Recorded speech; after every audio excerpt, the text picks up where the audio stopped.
Ok, pues muy buenos días, estimados estudiantes. Disculpen todos los problemas tecnológicos que se tuvieron.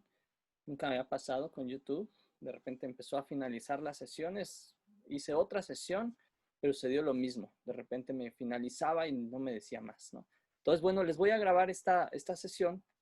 Desgraciadamente no pude tener contacto con ustedes. Pero bueno, yo espero solucionarlo para las siguientes semanas y son problemas que salen fuera de mi control, ¿no? Desgraciadamente, pues nos tenemos que acoplar a veces a estos problemas y bueno, todos estamos en la misma situación. Pero no se preocupen, hoy vamos a ver la semana 1. Vamos a ver que estas actividades de esta semana 1 son bien fáciles. En realidad no tienen por qué preocuparse. Me preguntaban en el chat algunas otras opciones, porque algunos no tienen computadora, entonces, ¿qué van a hacer? Yo les quiero recomendar algunas otras opciones. Hay muchas, pero bueno, ahorita vamos a tocar algunas, ¿sale? Tanto para la actividad integradora 1 como para la actividad integradora 2. Ok, estamos en la semana 1 del 6 de septiembre al 13 de septiembre y estamos obviamente en nuestro módulo 14, Universo Natural. Vamos a iniciar entonces. La unidad 1 tiene el nombre de materia y energía. Bien, este es el orden del día. Primero los saludos. Ya lo hice en este momento. Segundo punto es aprendizajes esperados y propósitos de la semana 1 del módulo 14. Tercer punto, el foro aprendiendo. Cuarto punto, la actividad integradora 1, el átomo y sus alcances. Quinto punto, actividad integradora 2, la materia. Y el sexto punto, la despedida. Bien, estamos en esta, vamos a ponerme por aquí. Ok. Estamos en este mapa general del módulo 14. Tenemos que concluir las 4 semanas, como bien lo saben, y estamos en esta semana 1, ¿sale? Entonces, nos corresponde las dos actividades integradoras. Bien, ¿cuál es el propósito de la semana? El propósito de la semana, durante toda esta semana, no deben de perder de vista el propósito. Es muy importante para saber todos sus esfuerzos tienen que ir dirigidos hacia una meta. Y entonces esta meta es como si tú corres y no sabes, no tienes una meta, entonces pues vas a correr a donde sea y vas a esforzarte. ¿Qué tal si allí no era la meta, no? Entonces es importante tener la meta clara y hacia dónde voy. ¿Qué vamos a hacer esta semana?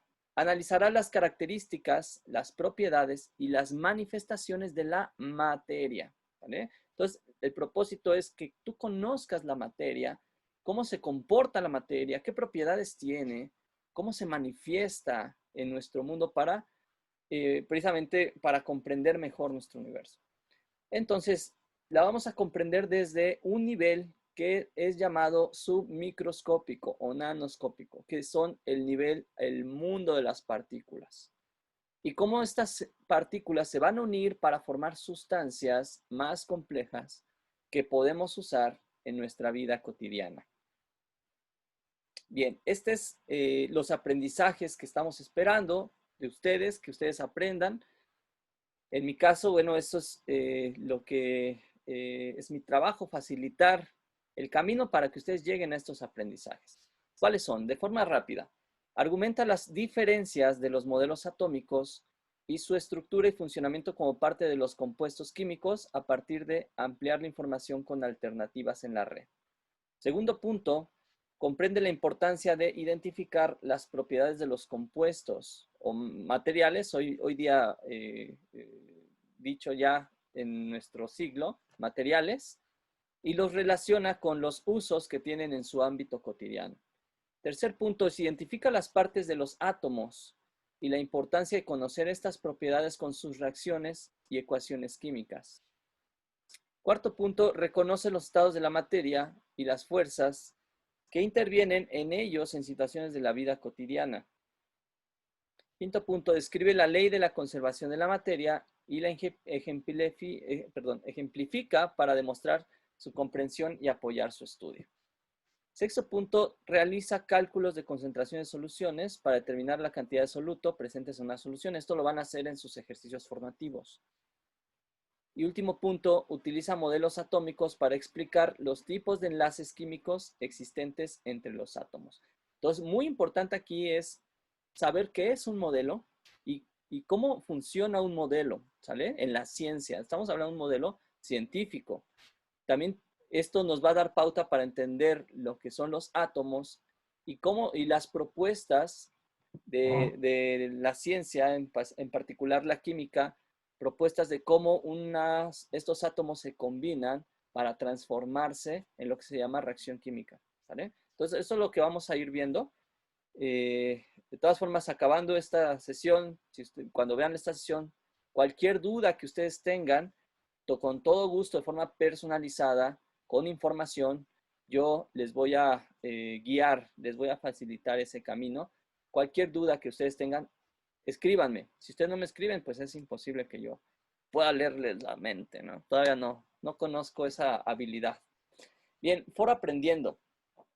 En este Foro Aprendiendo, su característica no es tanto de dar explicaciones o argumentaciones en un debate.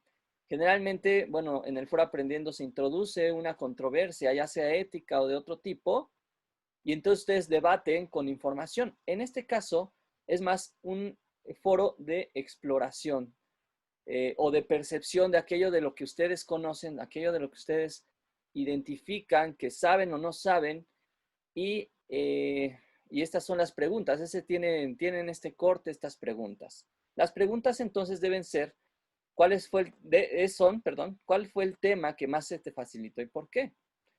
¿Qué temas ya dominas a nivel de poder explicarlo a un compañero?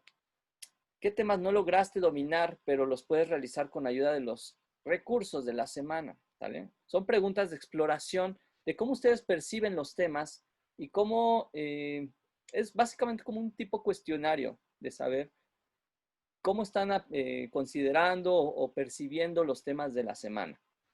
Luego dice, ¿por qué es importante conocer la estructura del átomo? ¿Por qué será importante conocer que el átomo está formado de neutrones, electrones y protones? ¿Para qué?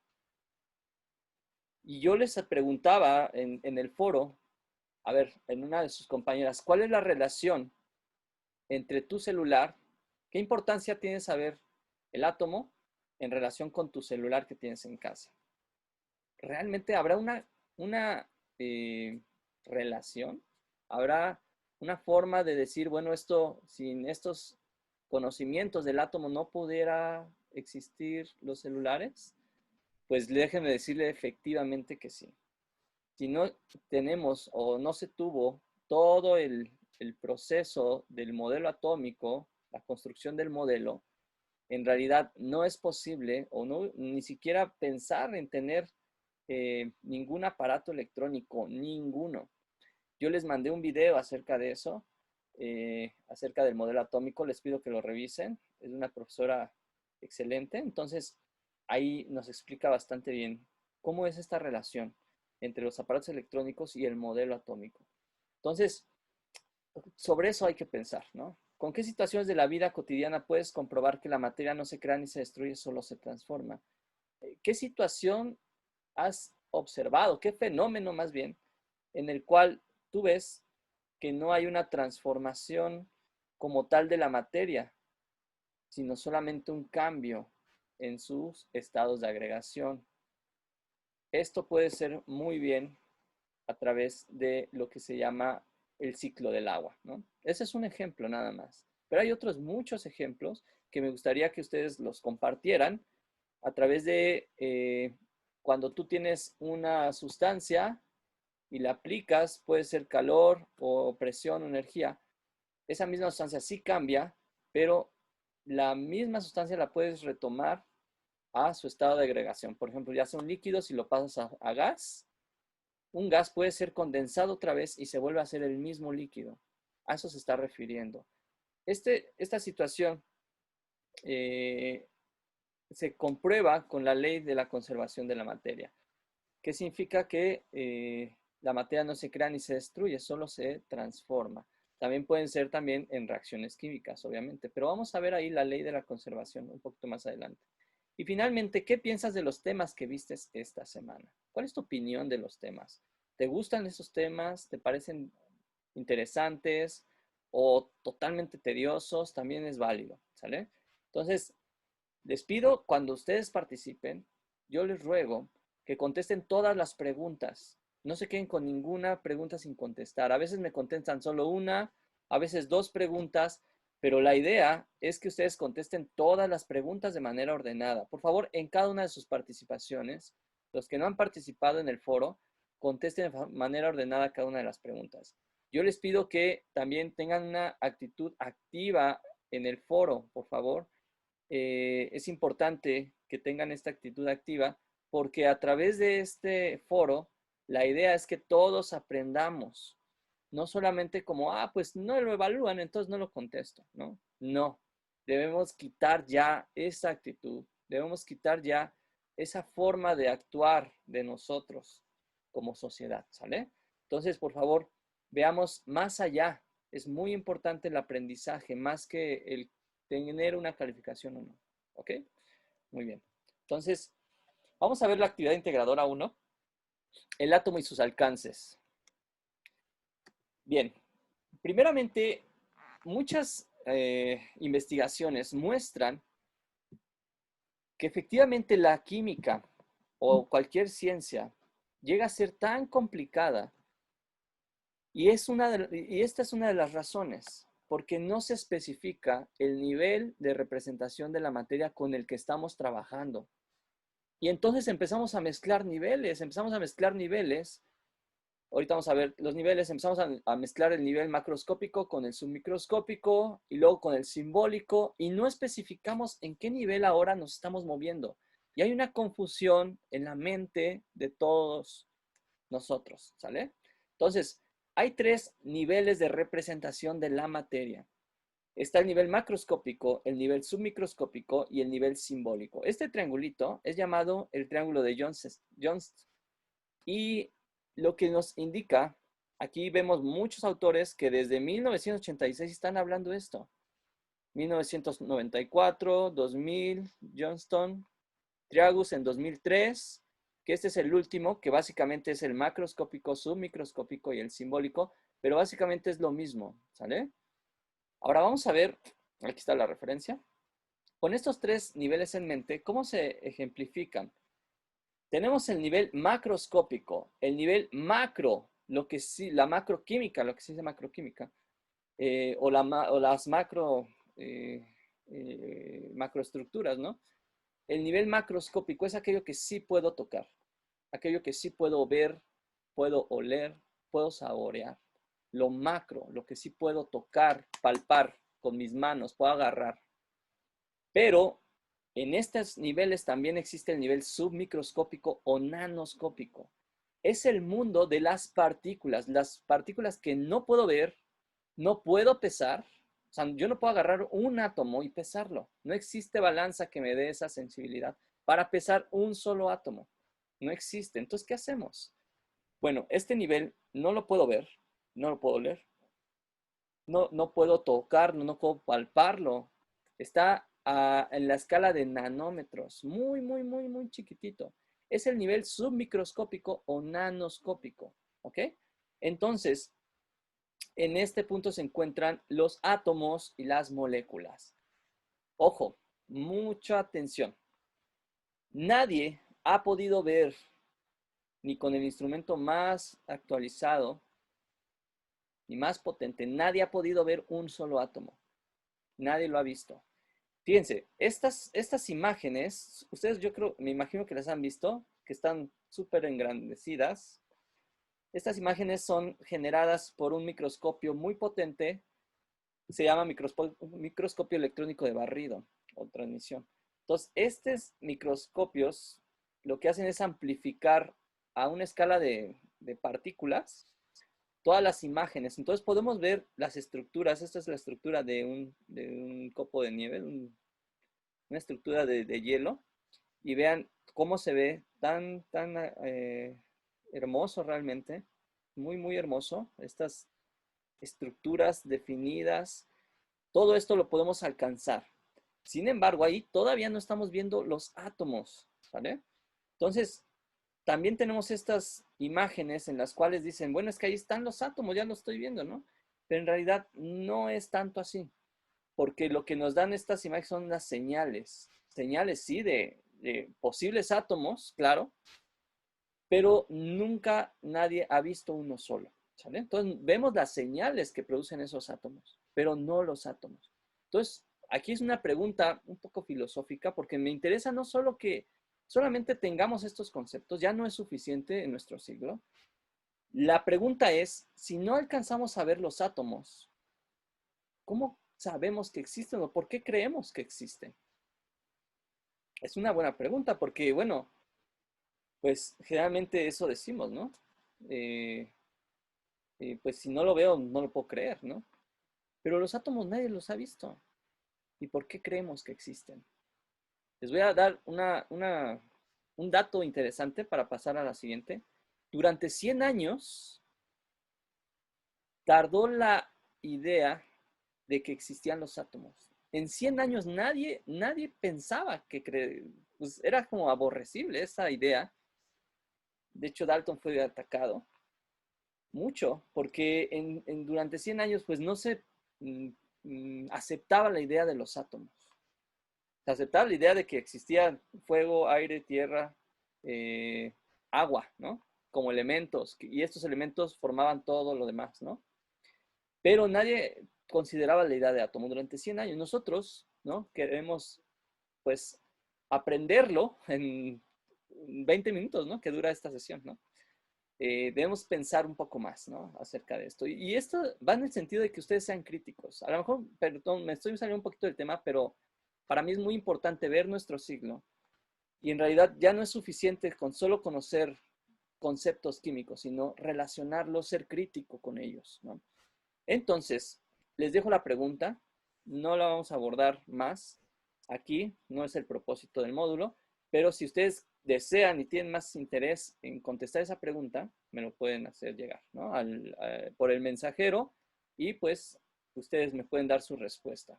La pregunta entonces es, ¿cómo saber que existen los átomos y las moléculas si nadie las ha visto? Bueno, ahí se las dejo de tarea, piénsenla.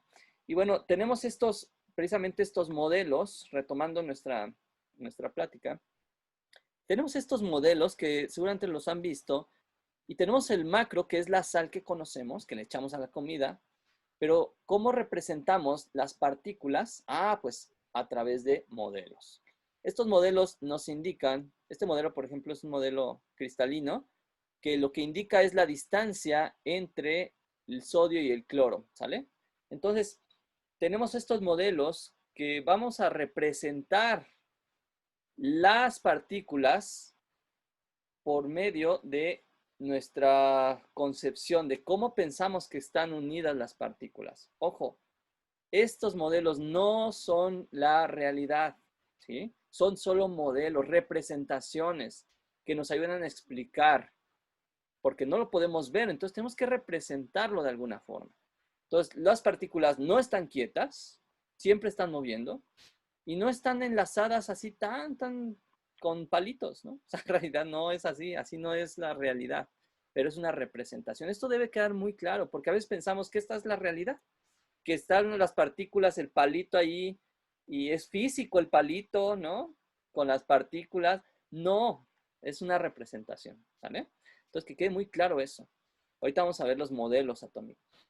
Y tenemos el nivel simbólico. El nivel simbólico, pues es esta forma de representar con símbolos a lo mismo, a los elementos de, en este caso, nuestro cloruro de sodio, nuestro amigo cloruro de sodio. Entonces lo representamos con una ecuación química. Entonces la ecuación química es la representación de la reacción química, ¿sale? Entonces esto es la ecuación química. Y dentro se encuentra la reacción propia, la reacción química, ¿ok? Es el nivel simbólico. Ahora, ¿qué es un modelo? Vamos a pensar que es un modelo. ¿Qué piensan cuando ustedes escuchan la palabra modelo? Pueden ser que piensen algo así. Es un modelo. No sé la verdad quién es, pero es un modelo, ¿no? A eso llamamos un modelo, una persona, como un ideal, ¿no? O este otro, un modelo a escala de un avión. O decimos un auto último modelo. Esas palabras nos pueden llegar a surgir, a vertir en nuestra mente cuando escuchamos la palabra modelo. Pero hay una gran diferencia entre todas estas. Claro, son modelos, pero hay una gran diferencia entre lo que es un modelo como estos a un modelo científico. Un modelo científico es muy diferente.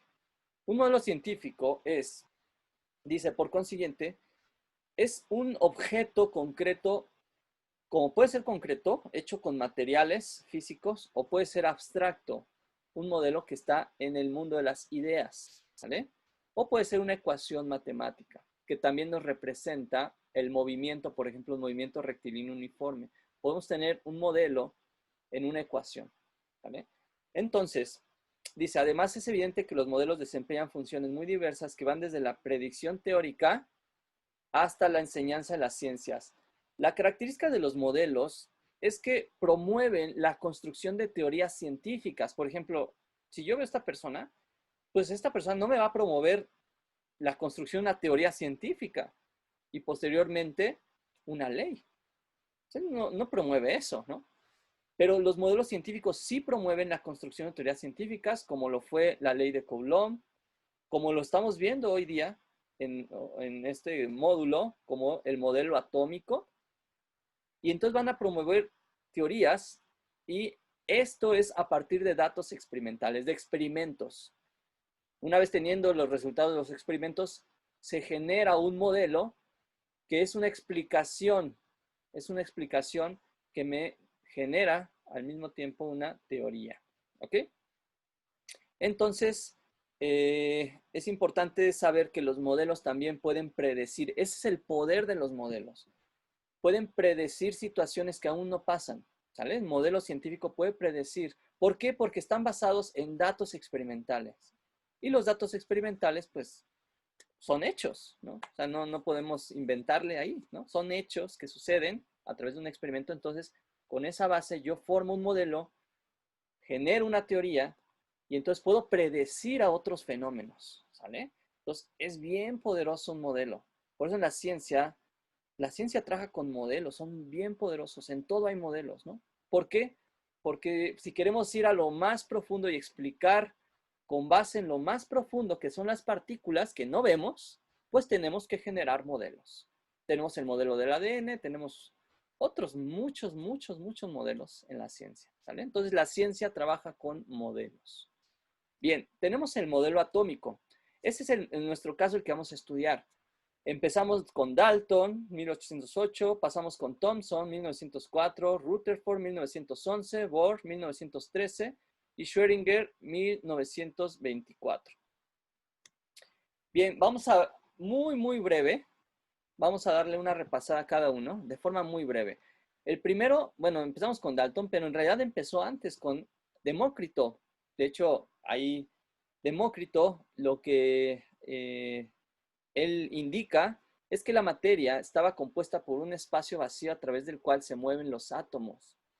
Bueno, esta cuestión del vacío era aborrecible también para el tiempo de Demócrito, porque pues ellos veían la materia totalmente continua. ¿Cómo que había hoyos? Es como si yo dijera, hay hoyos en mi mano, y si esos hoyos se agrandan, imagínate, tendría un hoyo aquí gigante, yo podría atravesar, ¿no?, las paredes si tuviera estos agujeros, estos vacíos que se agrandan. Entonces, sí existe, obviamente existe, perdón, pero la materia no es continua.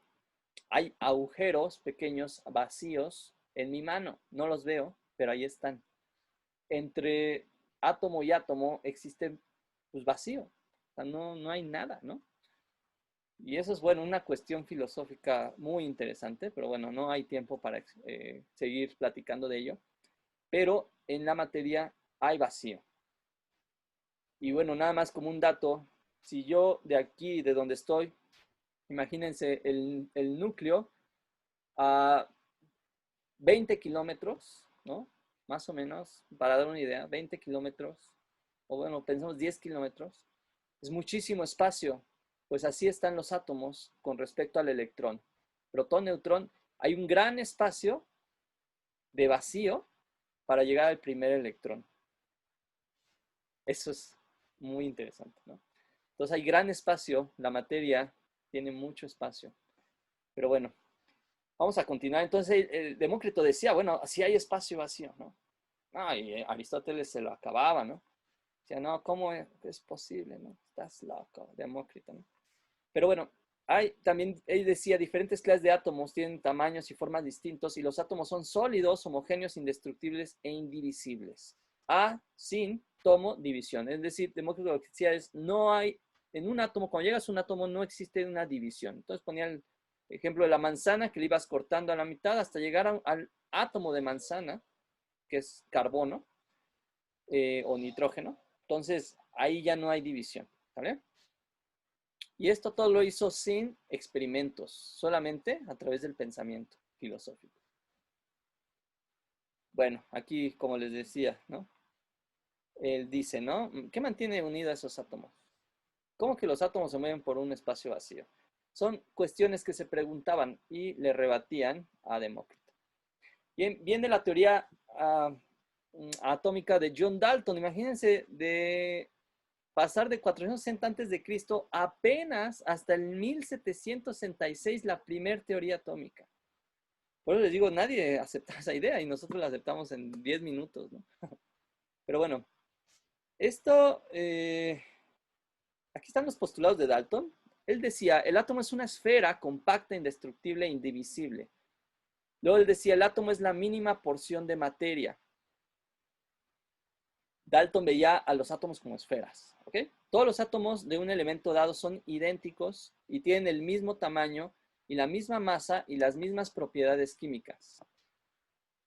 Los átomos de elementos distintos son diferentes. Como podemos ver aquí, átomos de hidrógeno, de oxígeno más grandotes, de bromo mucho más grandes. Tienen diferente masa y propiedades. Diferentes átomos se combinan en relaciones simples de números enteros para formar compuestos. Permítanme tanto. Y en una reacción química los átomos se separan, se combinan y se reordenan. Entonces, estos eran los postulados de Dalton, principalmente que los átomos los veía como esferas. Hoy día, estos modelos son muy importantes debido a que nos ayudan a nosotros a comprender la naturaleza de la materia. Sin embargo, tenemos que saber que esta teoría atómica fueron mejorando. No significa que, por ejemplo, si pasamos a la teoría atómica de John Thomson, no significa que esta ya la vamos a destruir y vamos a quitarla. No. Lo que pasa es que los modelos se van mejorando, ¿sí? No está mal, esto no significa que ya lo debemos desechar, sino que van dándonos más información, ¿sí? Todos son buenos, todos son correctos, pero unos dan más información que otros. Por ejemplo, en el caso de John Dalton, ahí no se sabía nada acerca de la naturaleza eléctrica de los átomos. No sabían nada de los electrones, no sabían nada de que había un núcleo, ¿no? Dalton jamás pensó pues, que había un núcleo, simplemente son esferas, ¿no? Y ya. Bien, ahora, eh, tenemos la teoría atómica de Joseph Thomson, 1897, en el cual, muy interesante su aportación, porque, permítanme tanto, dejen quitar esto, porque lo que él encuentra es que, bueno, a través de un tubo de rayos catódicos hace pasar un haz de luz y coloca un campo magnético. Y lo que sucede es que se orienta, ese haz de luz se orienta, el campo magnético se desvía. ¿Esto qué información daba, no? Uno puede decir, ah, bueno, pues sí, se desvió y ya, ¿no?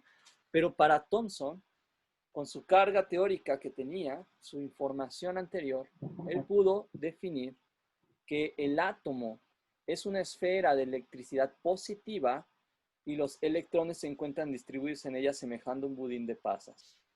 El desviarse significa que tenía carga eléctrica y eso es impresionante, ¿no? Entonces, ¿por qué? Porque a través de eso nosotros entendemos lo que son los electrones y esto nos da pauta para poder entonces, muchos tiempos después, poder entonces comprender la naturaleza eléctrica de los átomos y poder generar pues los aparatos que hoy día conocemos. Sin esta información era imposible, no se podía, pues durante tanto tiempo, ¿no? Nadie sabía nada acerca de esto, ¿no? Entonces, bueno, él decía que la esfera era positiva y los electrones estaban de forma muy irregular, como sea, pegados, como un budín de pasas, y bueno, pues no sé por qué se asemejó a un budín de pasas, pero sí tiene razón, ¿no? Un poco. Él tiene este modelo, que también es un modelo como este. ¿Sí? Todos los electrones, aquí encontramos la idea de los electrones y la esfera. Posteriormente, tenemos a Rutherford. Rutherford, él vivió del año 1871 al año 1937. Él, algo también muy impresionante, descubre lo que es el núcleo atómico. ¿Cómo lo hizo? Mediante experimento. Entonces, lo que él hizo fue que puso una lámina de oro y con rayos gamma empezó a bombardear esa lámina de oro. ¿Qué es lo que él esperaba? Si sabía que tenía un haz de luz, lo que esperaba es que todas las partículas, obviamente, precisamente por los electrones que había ahí, se desviaran un poco, ¿no? Él esperaba desviaciones aquí, desviaciones aquí, desviaciones aquí, pero de repente había desviaciones de una en un millón que las desviaban a este punto.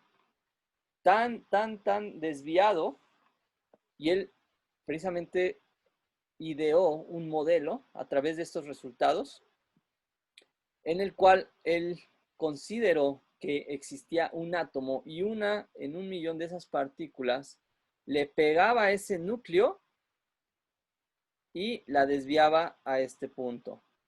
Increíble, ¿no? Entonces él encuentra lo que es el átomo, el núcleo, el centro del átomo. ¿Cómo lo hizo? Mediante un experimento. Aquí vemos esto, ¿no? Un experimento, los resultados de un experimento nos dan pauta para generar un modelo.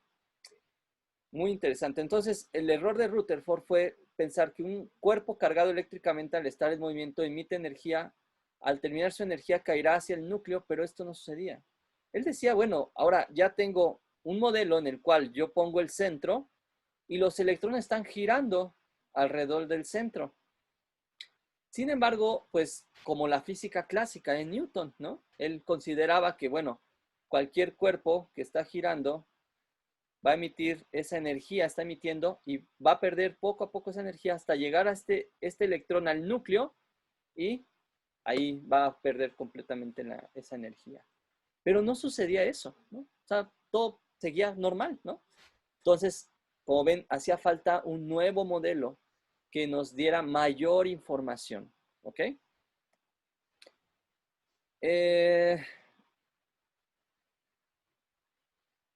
Ok, 18 años después del experimento con la lámina de oro de Rutherford, él mismo perfeccionó el concepto de núcleo. Y él concluye con estas tres. Fueron idea de Rutherford. Un protón, partícula subatómica, que tiene una carga igual pero opuesta a la del electrón. Un neutrón que tiene masa casi igual a la de un protón pero sin carga.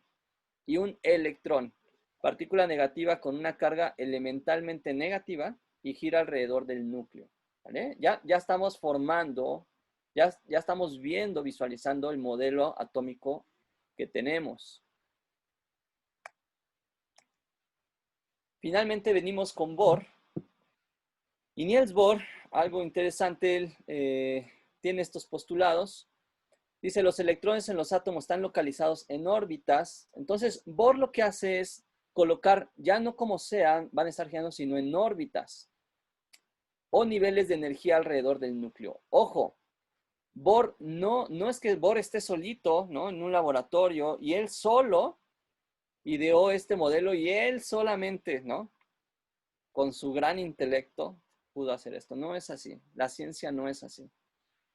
Este Bohr toma pues los postulados resultantes de la teoría de Max Planck de aquellos paquetes de energía o la cuantización de la energía.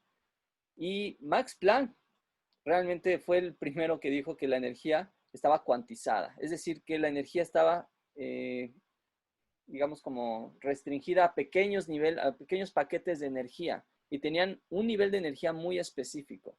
Con esa información, Bohr toma esa información y genera un nuevo modelo. Por eso es que él coloca orbitales, porque estos orbitales, bueno, si la energía está cuantizada, que es decir, que los electrones no se mueven en cualquier energía disponible, sino hay niveles específicos de energía en los cuales los electrones se están moviendo, y a esto lo llamó órbitas.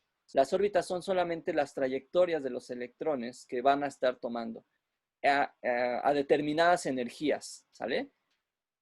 Determinadas energías dadas por Max Planck, su teoría de Max Planck. ¿Ok? Entonces no solo fue él. Él dice que los electrones en las órbitas más cercanas al núcleo tienen menor energía que aquellos más alejados del núcleo. Cualquier electrón en un átomo puede tener ciertos valores de energía permitidos, y esta energía determina qué órbita ocupa un electrón. Los electrones pueden moverse de una órbita a otra. Para esto un electrón debe ganar o perder una cantidad exacta de energía, y a esto se le llama cuánto de energía, ¿vale? Pero el problema es que solo funcionaba para un átomo, ¿no? Un elemento que era el hidrógeno. No funcionaba para ningún otro más, ¿no? Ese era el problema, ¿no? Entonces, bueno, aquí tenemos el electrón. Cuando nosotros le damos energía, salta a un nivel de energía mayor. Y cuando le dejamos de dar esa energía o dejamos de excitar el electrón, se regresa ese electrón a su lugar y emite fotones. Esto es lo que vemos con la fluorescencia o los objetos que ponemos a la luz, y al apagar la luz vemos que brillan, pero se apaga, se acaba la luz. Esto se puede explicar con el modelo atómico de Bohr. Entonces hay niveles de energía. Posteriormente, bueno, esto no lo voy a explicar a detalle, pero la teoría atómica el modelo atómico de Bohr también tiene que ver con Sommerfeld, pero bueno, como sabemos en la ciencia, pues se le da crédito a una persona. Esto a mí me parece injusto, pero bueno, así es, ¿no? Y bueno, se perfecciona el modelo atómico de Bohr. Sommerfeld lo perfecciona diciendo que en esos niveles de energía hay subniveles o microniveles de energía, ¿vale? Eso es lo que el aporte de Sommerfeld.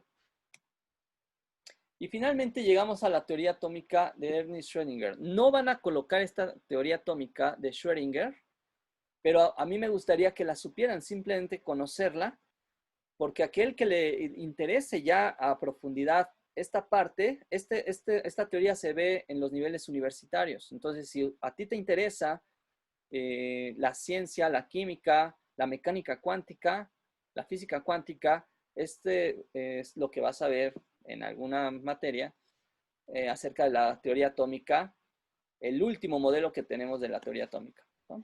Y fue dado por Erwin Schrödinger. Entonces, básicamente, de forma muy rápida, lo que él decía es que, bueno, no hay orbitales. En realidad, el electrón no se sabe dónde está dentro del núcleo, no sabemos dónde está, y solamente podemos decir que existe una probabilidad que el electrón esté en cierta región de todo el átomo.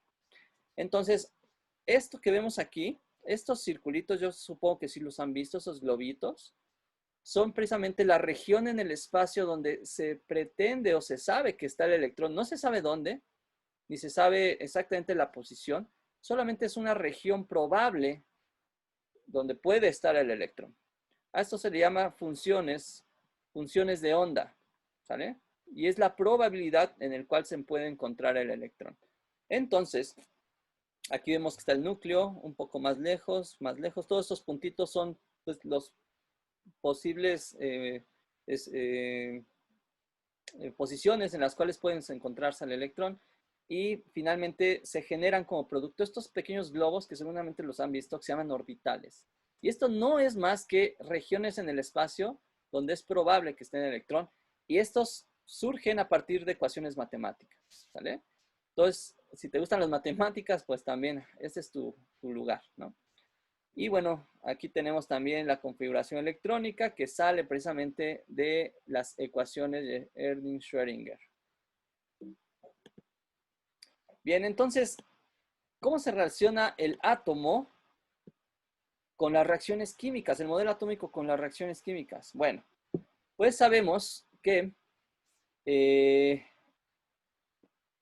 yo les mandé un video acerca de esta situación y el video está muy, muy bonito, es de TED, yo les recomiendo que lo vean y se llama ¿qué pasaría si las moléculas fueran personas, ¿no? Entonces, vemos aquí que dos personas están separadas, como estas dos moléculas, y podemos decirlo que estos dos son dos átomos, ¿sale? Dos átomos se chocan, tienen que chocar con cierta intensidad, con cierta dirección, pero ¿qué pasaría si de repente le quita una mano y se le pega a la nariz? Imagínense qué terrible, ¿no? Le quitó la mano y se le pega. Entonces, este ya no es el mismo, ya no es la misma, perdón. Antes tenía dos brazos, ahora tiene un brazo, ya no es la misma. Y este tampoco es el mismo. Antes tenía dos brazos, ahora tiene un brazo en la nariz, ¿no? Así sucede entonces con las reacciones químicas. Sucede que cuando dos compuestos chocan con la dirección, la velocidad correcta, sucede que se unen, pueden unirse de muchas formas. Estos dos, por ejemplo, se unieron para formar este compuesto. Y estos dos, que son los reactantes, ya no es el mismo que es el producto, es decir, fue transformada su materia, ya no es la misma sustancia, dejó de ser la sustancia que era en los reactivos, ¿vale? Estas reacciones químicas las podemos ver cuando se oxidan los objetos, que le sale esa cosa como naranja, cuando se pudre la leche, cuando nos hacemos viejos, cuando nosotros nos envejecemos, también suceden reacciones químicas de oxidación. Ojo, cuando nosotros comemos mucha carne y fumamos y tomamos mucho, ¡ay! Nos estamos oxidando, ¿eh? O sea, realmente podemos acelerar el proceso de oxidación. Y una persona que fuma mucho, toma mucho, come mucha carne, ¿cómo se ve a sus 30, 40 años? Se ve como un viejito, así, soy un viejito. Y entonces, ahí, ¿qué está haciendo esa persona? Está acelerando los procesos químicos de oxidación en su cuerpo. No queremos eso, ¿verdad? Entonces, no fumen, no tomen, hagan ejercicio, por favor. Entonces, esos son procesos químicos. Todo existen procesos químicos. Algunos son reversibles, otros son irreversibles. Unos, por ejemplo, yo quemo un papel, pues yo no puedo regresar a tener la hoja normal, ¿verdad? Hay procesos irreversibles, pero hay procesos que son reversibles, es decir, una reacción puede ir de un lado a otro. Entonces, tenemos la oxidación del hierro, en este caso tomé este ejemplo, y tenemos esta cosa naranja o roja que se llama herrumbre, ¿sale? Que es el trióxido de dihierro. Entonces, si vemos de hierro más oxígeno, el hierro se oxida para formar este compuesto, y este ya no se parece al metal de hierro, ¿sale? Es rojo y ya no es el mismo. Sin embargo, sí se puede regresar de este compuesto a tener nuevamente hierro. Eso lo hacemos en actividades experimentales. Bien, pues tenemos la actividad integradora 1. Ya con esa información, ¿qué es lo que ustedes van a hacer? El propósito es utilizar los conocimientos aprendidos acerca del átomo y de los modelos atómicos y van a reflexionar en cómo influyen estos para establecer enlaces y reacciones químicas. Bueno, pues necesitan conocer los modelos atómicos. Yo espero que ya los hayan investigado, más o menos se los platiqué, pero pueden investigar más. Les voy a mandar información acerca de ellos. Identificar características de la reacción y ecuación química, comprender la relación entre la teoría atómica y formación de enlaces. Bueno, van a entregar un video en el que ustedes van a elaborarlo. Es un video, no son diapositivas nada más. Es un video y van a presentar los modelos atómicos. Van a explicar las diferencias entre ellos y van a concluir explicando cómo estos átomos llegan a formar enlaces químicos. Bueno, ¿qué van a realizar o cómo lo van a realizar? Bien, aquí les dejan algunas opciones para elaborarlo. Yo les voy a dar algunas otras, pero la idea es que pueden hacerlo en Paint, los modelos, o pueden hacerlo en Word. Ponen figuras, ¿no? Y ponen los átomos en circulitos pequeños. Todo eso lo pueden hacer muy fácil en Word o en Paint, ¿sí? O en autoformas en PowerPoint. sin embargo, tienen que exponer en un video, ¿sale? Y van a mencionar primeramente tu nombre y tu grupo, no se les olvide eso. Y después van a presentar cada uno de los 4 modelos atómicos que dibujaron y explicar las diferencias que existen entre ellos. Recuerden Dalton, Thomson, Rutherford y Bohr, nada más. No Schrödinger ni Demócrito, que les enseñé eso, nada más era información, ¿ok? Entonces, una vez que tengan listo el video, van a cargarlo a la nube, ya sea por enlace de Google Drive, lo suben y mandan el link, ¿vale? Con los permisos, por favor, de edición, o sea, le ponen ahí para que yo pueda verlo. Y finalmente le piden a alguien que lo abra, por favor, antes de mandármelo, para que no perdamos tiempo en solicitar la aceptación y demás. Pídanle a alguien que lo abra y si no lo abre, pues ustedes revisen las características para que pueda yo verlo, ¿sale? Finalmente van a guardarlo y van a subirlo. Entonces está bien fácil, está muy fácil, nada más vamos a ver algunas opciones para realizar su video. La primera es que si ustedes tienen computadora, pueden descargar este programa que está muy sencillo, es muy fácil de ver, es muy fácil de instalar. De hecho, en el foro de novedades les dejé un link de cómo se instala, bueno, cómo se ejecuta la captura de pantalla. ¿Para qué van a bajar esto? Para poder grabar su pantalla, ¿vale? Entonces, una vez grabada la pantalla, pueden utilizar este programa para, solamente le ponen grabar y entonces empiezan a su exposición de los modelos. Pueden tener sus diapositivas, no hay problema, pero la idea es que no solo manden las diapositivas, sino expongan. Su voz debe ser claramente escuchada, como les pongo aquí. El video debe ser expresado con tu voz hablada y es importante realizar su video, no solo enviar diapositivas, ¿sale? Entonces, con esto nada más le ponen clic en grabar y empiezan a grabar su pantalla y todo lo que digan y lo que hagan en su pantalla va a salir. Posteriormente tenemos la opción para el celular y en el celular tenemos algunos que no tienen computadora. Yo les quiero comentar que tanto en Samsung como si tienen celular Samsung o Xiaomi o algún otro que ustedes revisen, hay una opción cuando nosotros bajamos la pantalla, hay una opción que nos indica grabar pantalla. Podemos grabar pantalla desde el celular, ¿sale? Entonces podemos explicar desde el celular y grabar la pantalla y posteriormente mandar esa grabación y enviarlo o subirlo a la nube. Entonces, fíjense, esa es una buena opción. Los que no tengan computadora por el celular lo pueden grabar y el mismo celular tiene la opción. Y si no, tenemos aplicación que se llama Video Recorder. Parece, se los voy a poner ahí en el foro. Es este símbolo en app de Play Store. Pueden bajar esta aplicación para grabar. O simplemente hay otras, ¿no? Le ponen en las aplicaciones grabador de pantalla para celular y les van a salir varias opciones. Entonces, estas aplicaciones también hacen lo mismo, graban la pantalla de tu celular y lo puedes tener la presentación en tu celular y la vas explicando con tu voz, ¿sale? Si no tienes opción de computadora. Pero está la opción al punto del colapso, ¿no?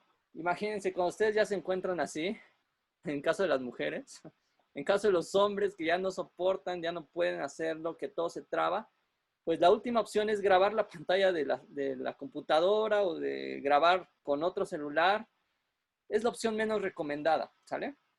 Pero ojo, la última opción, si ustedes no tienen computadora, no tienen celular, pueden hacerlo a mano y, bueno, necesitan a fuerzas, ¿no? Una forma de grabar. Pídanle a su vecino, a su papá, un celular, lo hacen a mano y lo van explicando sin problema y lo van grabando y ya después mandan ese video, ¿vale? Entonces, son opciones si ustedes no tienen computadora. Bien, vamos a entrar rápidamente. Si tienen dudas de esto, por favor, manden un mensaje e indíquenmelo. Dudas de la información, dudas disciplinares, cualquier duda, ¿sale? Bueno, entonces, la actividad integradora 2, la materia, ¿qué es lo que vamos a hacer? ¿Cuál es el propósito? Van a identificar las propiedades y estados de la materia, así como las leyes relacionadas con ella para reflexionar sobre los fenómenos que se presentan en la vida cotidiana.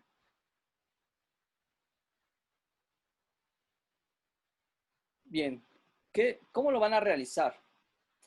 Bueno, lo primero que tienen que hacer es entrar al simulador que les dejan aquí ya, estados de la materia, y después lo que van a hacer es ver las características de los estados de la materia en distintos átomos. ¿Qué características tienen los estados de la materia? Recuerden, sólido, líquido, gas. ¿Qué características tienen? Ahorita les voy a dar unas especificaciones. Después van a describir en una cuartilla las características de los estados de la materia observados y después se van a cambiar de simulador al que dice cambios de fase. En el mismo, ahí mismo en el link que les mandan. Luego van a aplicar calor y frío y también van a aplicar presión con el dedo, con un dedito que sale. Y van a observar el comportamiento de la materia. Posteriormente van a tomar capturas de pantalla del comportamiento de la materia con los cambios que aplicas en los distintos átomos y moléculas. Y van a elaborar las propiedades generales y específicas de la materia, que son estas, ¿sale? Ojo, primeramente vamos rápido aquí. Recomendaciones. Cuando describan las características de los estados de la materia observados, van a hacerlo con base en el movimiento y separación de las partículas. Por ejemplo, ¿qué tienen que poner? Si van a escribir el estado sólido, bueno, el estado sólido, en el estado sólido tienen que poner las partículas se encuentran muy juntas. ¿Vale? Están explicando con base en las partículas. Sin embargo, aún permanecen en movimiento, aunque no en el estado como en el estado gaseoso. Van a existir pequeños huecos en las partículas. Eso es lo que tienen que describir con el estado, con cada uno de los estados, tanto con el sólido, líquido y el gas. Si nosotros vemos en el gas, en el estado gaseoso, ¿qué es lo que vemos? Pues hay un mayor desorden en las partículas. Estas partículas estaban muy ordenadas y las partículas en estado gaseoso son un mayor desorden. Hay una mayor separación entre cada una de ellas y un movimiento caótico, ¿sale? Muy diferente al estado sólido. Eso es lo que tienen que explicar en su cuartilla, ¿sale? En lo que dicen características de los estados de la materia observados. Ahora, después tienen que tomar captura de pantalla cambiando las variables. Por favor, aquí les suplico, miren, me voy a poner como el tercero. El gatito, esta mujer que está así, y yo, aquí atrás, así. Por favor, ordénenme las capturas de pantalla. No me las pongan así como si fueran enchiladas. No son enchiladas. Ordénenme las capturas de pantalla, por favor. Estamos aprendiendo, nos estamos educando a ser ordenados, disciplinados. Entonces, por favor, en una tabla ponemos modificación de variables o como ustedes lo decidan y la evidencia. Mayor temperatura, ¿cómo se ve? Captura de pantalla. Le bajo la temperatura con el hielo, captura de pantalla. Mayor presión, le apachurro sin destruirlo porque sale volando todo. Hasta ahí, hasta donde yo pueda ver la presión. ¿Qué pasa con las partículas cuando yo presiono? Obsérvenlo. Y la menor presión. ¿Qué sucede con las partículas? ¿Cómo es su movimiento cuando quito la presión? Recordemos que la presión pues es la suma de todas las interacciones en la superficie de cada una de esas partículas. Por eso se mueve el manómetro, porque están chocando. Y la suma de todas esas nos da una presión, ¿sale? Una magnitud. Entonces, ordénenme las capturas. Por favor, eso se lo suplico en verdad. Luego, van a elaborar esta tabla de las propiedades generales y las específicas. Aquí yo les voy a pedir simplemente pongan las definiciones. La actividad dice que a través de estas animaciones tú puedes contestar qué es inercias, qué es elasticidad, qué es porosidad. Claro que no. Eso no es posible, perdón, pero no es posible porque el modelo es solamente un modelo para cambios de estados de agregación. En este punto simplemente investiguen la definición de extensión y definan la definición, perdón, investiguen la definición de divisibilidad de la materia, qué es la elasticidad de la materia, qué es la porosidad de la materia, y me los ponen ahí, nada más, definiciones, al igual que estas, las definiciones de densidad, volumen, punto de fusión y grado de conductibilidad. Solamente definiciones, ¿vale? No se me compliquen. Eso lo pueden encontrar pues en cualquier lado en la red, ¿sale? Y finalmente van a redactar un párrafo, cómo se observa ¿Cómo se observan en el simulador las propiedades de la materia y van a justificar su respuesta? ¿Cómo se observan las propiedades de la materia? Básicamente los estados de agregación. ¿Cómo se observan cuando tú presionas? ¿Cómo se observa? ¿Qué pasa con las partículas? Eso pongan. ¿Qué pasa cuando quitas la presión?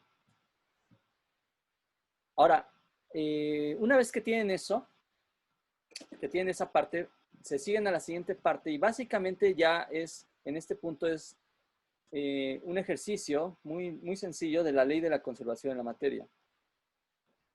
Y dice, para que puedas comprenderla y comprobarla, tienen que balancear primeramente la ecuación utilizando el método de tanteo y posteriormente comprobar el resultado calculando la masa molar de cada uno de los elementos. Puedes realizar los cálculos en papel o tomar fotografía y escanear. Bien, ya para terminar, les puse aquí un ejemplo de cómo hacer ese pequeño cálculo. Nosotros tenemos en este punto la reacción para generar CO2 de carbono y oxígeno. ¿Qué es el balanceo por tanteo? Recuerden que la ley de la conservación de la materia nos indica que la materia no se crea ni se destruye, solo se va a transformar. Es una ley que fue propuesta por Antoine Lavoisier. Entonces, lo que indica es que, pues, todos los elementos que tenemos en esta ecuación química, detrás de la flecha están los reactivos, después de la flecha el producto de la combinación de esos elementos. Entonces, si yo tengo aquí un carbono, aquí también debe salir un carbono, porque no puedo destruir ni aumentar materia. Si yo tengo dos oxígenos, posteriormente deben de salir dos oxígenos. Eso es balancear por tanteo, ¿vale? Entonces, en el caso del carbono, yo voy a utilizar mi tabla periódica, y en la tabla periódica viene ahí la masa de cada uno de los elementos. En el caso del carbono, si ustedes ven la tabla, viene ahí la masa, que es 12 gramos. El oxígeno, que es 32 gramos. ¿Por qué? Porque cada oxígeno vale 16. ¿Y cuántos tengo? 2. Entonces se suman 16 más 16, 32. ¿Y esto cuánto me da? Me da finalmente 44 gramos. Si yo sumo la masa de los productos, me debe dar exactamente la misma masa, 44 gramos. Eso es lo que tienen que hacer con la reacción que tienen aquí. Magnesio más ácido clorhídrico, que nos da cloruro de magnesio más hidrógeno. Ustedes pueden ver, aquí hay un cloro y aquí hay dos cloros. Entonces, ¿qué tengo que hacer? Balancear por tanteo. Les voy a dejar un video de cómo balancear por tanteo y también cómo sumar la masa de cada uno de los elementos para que comprueben la ley de la conservación de la materia. Es lo único que tienen que hacer. Hacen esa pequeña reacción, suman, comprueban y lo envían. Y finalmente van a redactar una conclusión de 8 a 10 renglones de cómo se evidencia la ley de la conservación de la materia en el balanceo de la ecuación y los cálculos obtenidos, e indica cómo se puede observar en el simulador. Pues bueno, esta parte de cómo se puede observar en el simulador no es posible porque es un modelo para estados de agregación. Perdón, tengo que decirlo, no se puede ahí observar en el simulador reacciones porque no hay ninguna reacción química. Lo único que les voy a pedir ahí es que me ejemplifiquen esta parte de cómo se evidencia la ley de la conservación de la materia con el balanceo de ecuación, que básicamente es un poco de lo que ya expliqué en este momento. Entonces, bueno, si tienen dudas, esta es una sesión de introducción. Por favor, yo les pido que si surgen dudas de cómo hacerlo, no se preocupen. Yo estoy aquí para apoyarles y cualquier duda que tengan, mándenmela. Yo te voy a ayudar, ¿vale? Entonces, pues gracias por tu atención. Estamos en contacto en la plataforma y de forma personalizada yo les voy a apoyar. Si tienen dudas, mensajes, ya saben, ahí en la plataforma o correo electrónico. Pues gracias por su atención. Disculpen los problemas tecnológicos. La siguiente semana nos estaremos viendo en la sesión 2. Gracias.